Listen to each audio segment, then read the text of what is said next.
لو متضايق ومخنوق اسمع الكلمتين دول. في يوم من الأيام سيدنا موسى جاله الشوق إن يعرف ربنا سبحانه وتعالى بينام ولا لأ، فسأل ربنا وقال له: يا رب ألا تنام؟ هو أنت يا رب مش بتنام؟ فتعجب ربنا وقال له: يا موسى إن أردت هذا فاذهب إلى الجبلين. وفعلا ربنا أوحى لسيدنا موسى بمكان الجبلين. راح سيدنا موسى ووقف بين الجبلين، بعيد عنه بشوية بير مية.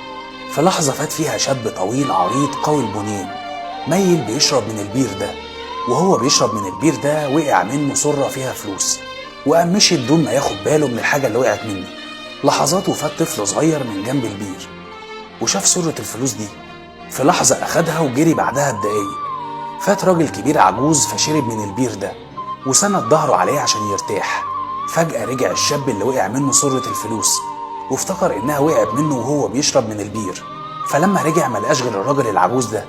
قال له: أنت اللي خدت الفلوس. الراجل قال له: فلوس إيه يا ابني؟ المهم كل ده وسيدنا موسى بيراقب من بعيد ومش فاهم أي حاجة. كلمة من هنا على كلمة من هنا قام الشاب ده قتل الراجل العجوز. سيدنا موسى وقتها اتفزع وبصوت عالي قال: يا رب حصلت مظلمة في الأرض، الطفل الصغير هو اللي خد الفلوس والراجل العجوز مات ظلم. فرد ربنا سبحانه وتعالى على سيدنا موسى وقال له: أيليق بي أن يظلم أحدا في ملكي؟ يا موسى الفلوس اللي وقعت من الشاب كان سارقها من أبو الطفل الصغير ده، ورجع الحق لأصحابه في الدنيا.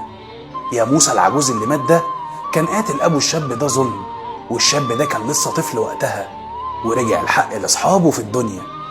عرفت يا موسى؟ أيليق بي أن أنام وأغفل أم لا؟ حينها خر ساجدا مستغفرا لله.